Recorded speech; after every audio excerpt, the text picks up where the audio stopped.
Hello, hello. Hey, what's up, guys? Hey, how's it going? I watched a couple of movies this month, and I want to talk about them.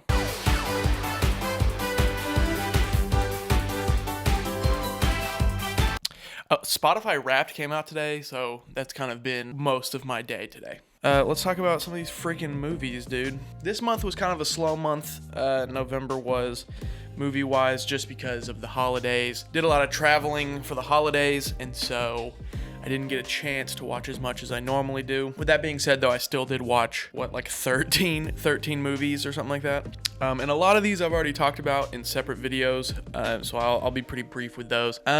Started off the month with All Quiet on the Western Front. I did a video about this one, a full review, and I really, really liked it. Right now it is contender for my favorite movie of the year. I highly recommend it. Great foreign anti-war film set in World War I. A lot of discourse in the comments on my videos about it, and I appreciate all of the attention that video got. But yeah, great movie. I highly recommend it. It's on Netflix. I say go check that one out if you haven't seen it. After that, I checked out See How They Run. This one kind of went under my radar this year. I saw it was in theaters for a little bit, and then it just like disappeared.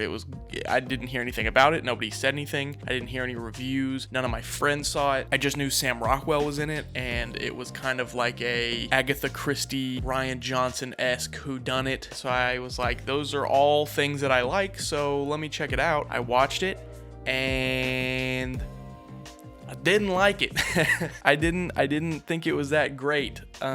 It's got a lot of stuff in it that doesn't work. There's some stuff that does. There's some stuff in there that I thought was interesting, but there's a lot of it that I think falls very flat when it comes to certain characters. Also, it was really boring. I don't remember a lot of it. It's been almost a month since I've watched it, and I barely remember any of it. Also, it committed a pretty big crime when it comes to whodunit films, which is it was predictable. It was very predictable, and that is almost unforgivable when it comes to a movie like this. And then after that, my wife and I traveled to Sequoia National Park. We went over to Fresno, California, and on the flight over there, to help ease my flight anxiety, I decided to watch a movie, and I watched Top Gun: Maverick, which is probably the worst movie I could have picked for someone who has flight anxiety. I'm sitting up there watching planes crash while I'm in a plane, freaking out about being in a plane. Yeah, it was a weird experience, but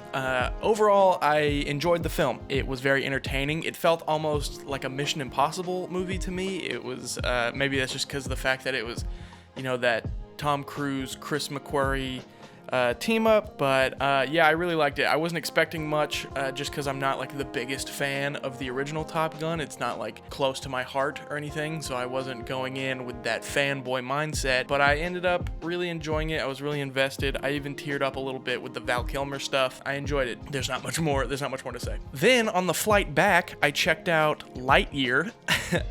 This is an interesting film.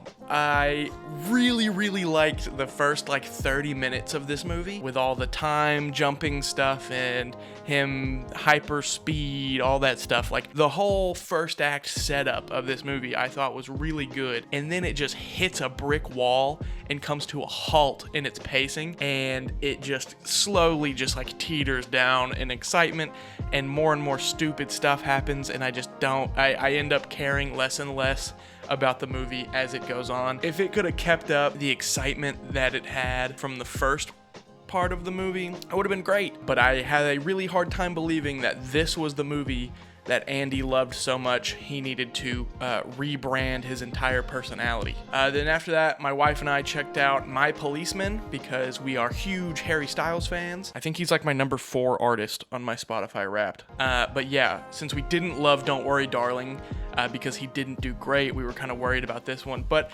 he actually ended up doing really good. This movie proved that he kind of has some acting chops. He kind of put on a performance, and he did really good. And maybe that's because he was a little more I don't know, passionate about this, a little more in tune with the source material. I'm not 100% sure, but this movie did give us not only a great Harry performance, but we also get to see Harry Styles' butt, and we get to see him kiss dudes, if that's your thing, if you're into that. Overall, I really liked it. The story is really, you know, kind of heart-wrenching and soul-crushing a little bit. Very somber, so if you're looking for that kind of movie, check that out. I don't remember a ton of it, I will be honest. I was drinking a little bit of wine while we were watching it, and I kind of forgot most of it, but I remember tearing up at the end, and the final shot is one that's gonna stick with you because it's nice and sweet and somber. The camera's back. Okay, sorry. Camera died there for a second. I had to fix it. What was I talking about? My Policeman. Yeah. I liked it. It was sad. After that, my buddy Michael and I went and checked out Decision to Leave, the new Park Chan-wook film. Fantastic. Also in the running for my #1 spot of the year. Really, really, really love this one. I did a whole review about it. If you want to go check that out, I go more in depth there. But yeah, super original romance story, but also a really great crime thriller. Very exciting, fantastic editing, fantastic direction, and a killer screenplay that I think might be unmatched when it comes to screenplays this year. Great performances across the board. Really just solid movie all around. I really, really, really love this one. And then I checked out a movie called Quiz Show, directed by Robert Redford. I've never heard of this movie. I didn't know it existed. I was at the library checking out books, and usually whenever I go to the library to get a book, I go check out the movie section just because I like to see what they got and if there's anything interesting, and I'll snag, you know, a copy of whatever, something that may not be on streaming and something that I necessarily don't want to buy that you can just get at the library. Libraries are awesome, by the way. Side note, check out your local library. There's some cool stuff there, dude. But anyways, I was looking around the movies, and I picked up a few things, and then as I was about to leave, my eyes caught the cover of this movie, the DVD cover, and for some reason it looked interesting to me. It like caught my attention, so I snagged it and I watched it that day, and I really liked it. It was right up my alley. I've said it a million times, I'll say it again. I'm a sucker for a good courtroom drama, and that's exactly what this is. It's such a weird thing to make a movie about. It's based off a true story of a game show in like the 60s or 70s where the producers were playing their hand too much in the happenings of the game shows, you know, choosing who wins, choosing who loses, and all this stuff. Courts are involved. There's an investigator investigating the whole thing. It's all over the place, but it's so good, and it kept me enthralled the whole time. A young John Turturro kills it. Absolutely crushes it in this. Also a young Ralph Fiennes, a young little Voldemort walking around. He's, you know, that rich, slimy type, and you know, it's really good. Robert Redford, I don't think I've watched a lot of his stuff that he's directed, and this definitely kind of put him on my radar, so I may be checking out more of his stuff later. And then I think it was literally like the next night, I was just laying in bed, really bored, tired, and I just wanted something to throw on in the background, you know, that could kind of make me laugh. So I watched the Simpsons movie. I'm not a fan of the Simpsons. I didn't grow up watching the Simpsons. I don't think the Simpsons is like the funniest show ever made, like a lot of people do. I've never really given it a chance, honestly. I've seen a few episodes and it's all right. I was like, you know what? Let's give the movie a chance. And I don't know if the movie is like the thing to base the entire show off of, but I do think the movie is fun, and that's all it is to me. It's fun. It's stupid. The jokes are sometimes outdated, but still kind of funny. There are some good jokes in there. There are some bad jokes in there. It's always funny to see shows like this. Like, for instance, this year we got like the Bob's Burgers movie. It's funny to see cartoon adult animated shows like this where there isn't a running plot or theme get the chance to make a movie, because it's funny to see like where they go with it, because they could do anything. I think this was a really interesting route that they took with the whole like putting the dome over the city and a viral outbreak and stuff like that, because they could have done literally anything, and this is what they chose to do, and I think it worked. I enjoyed it. It was a cool storyline. I'm sitting here talking about the Simpsons movie. I mean, you're either gonna love it or hate it, and I kind of don't care. I don't know if is that an option. I don't know. I was bored and it made me laugh and it put me to sleep. So it did what it was supposed to do. And then after that, for the Thanksgiving holiday, my wife and I watched Planes, Trains, and Automobiles, which is the go-to quintessential Thanksgiving film.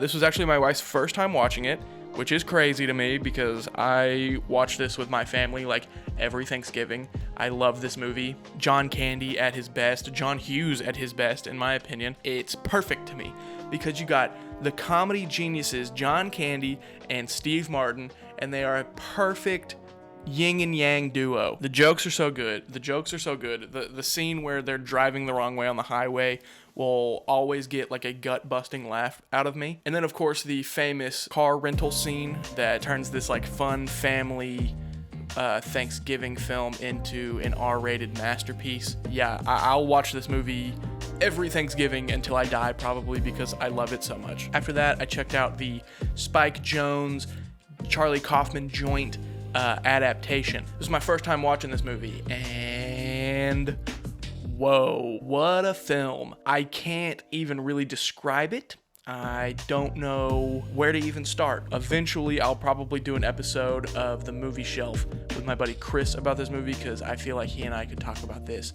for hours, and we probably will. So that may be coming eventually, but all of that to say, very great movie. This is definitely my favorite Nicolas Cage performance. Sorry, National Treasure, because he not only does a great job as the main character, but also as the main character's brother. We get two Nick Cages, and they are both fantastic. The way Charlie Kaufman's brain works will forever be a mystery to me. Fantastic movie. Check it out if you haven't seen it. Really, really, really good movie. And then my wife and I saw Glass Onion, a Knives Out mystery. We did a whole video talking about this.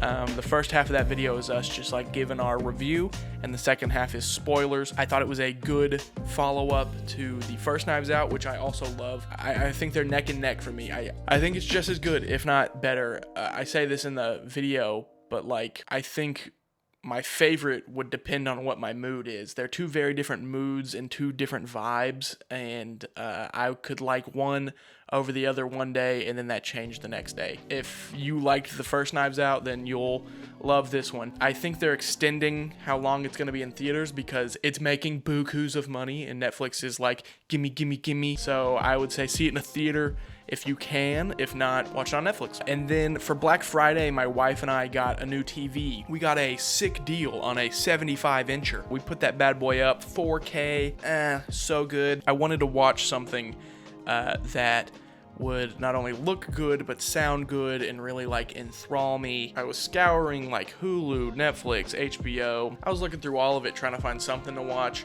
And then something caught my eye, which was Ford versus Ferrari. I had not seen this movie. I had no interest in seeing this movie because I'm not a car guy. I'm not a guy who loves racing and cars and knows about motors and whatever. But I do like Christian Bale and I do like Matt Damon. And I was like, you know what? Let's check it out. And surprisingly, I really liked this movie. It captivated me, and that has a lot to do with Christian Bale and Matt Damon's performances.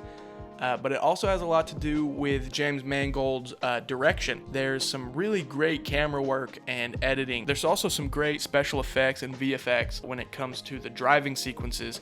Everything looks and feels so real. I'm sure most of it was, but the stuff that they did have to use like CGI for looked incredible. Technically sound film. All of the puzzle pieces fit very well together to make a great film, and I really enjoyed it, and I'll probably check it out again. The only complaint I would have is I feel like it's like 15 minutes too long. It could have been cut a little short at the end. You know, that's just a me thing, I guess, but overall I really enjoyed it, and I'll probably watch it again at some point. All right, and then I finished off the month with Perfect Blue. I've never seen this. It was one of my Black Friday pickups, and I watched it, and whoa, I really liked it. No, actually, I loved it. You know what? Screw it. I'll say it. I loved it. I don't think we would have a lot of the psychological thrillers that we have today if it weren't for Perfect Blue. This movie really kind of set the standard for a lot of movies that I think we have today. It does a lot of good psychological, mind-bending, twisty stuff that I didn't see coming and genuinely shocked me. I'll probably be talking about this movie for a while now, recommending it to a lot of friends, and it definitely made me want to check out more of Satoshi Kon's work. I guess I gotta add him to the list of directors I need to deep dive on. I'm almost done with Michael Mann, by the way. Just heads up, that's gonna be one of my next videos, is I will be ranking all of Michael Mann's work. The only thing that's slowing me down is finding the will to watch Public Enemies and reading Heat 2. So look out for that in the near future, hopefully. I don't know, now that I've said it, I've probably jinxed myself and it's never gonna happen. Anyways, that was November. December, the end of the year. I probably won't be doing one of these next year. I'll probably just go ahead and do a full 2022 wrap-up. I don't know, I might, I don't know. Thanks for being a part of my brainstorming session. I'm just here figuring out what to do with this YouTube channel. Hold on, I gotta sneeze.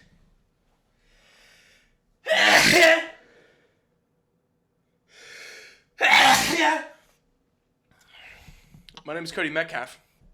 Thank you for watching.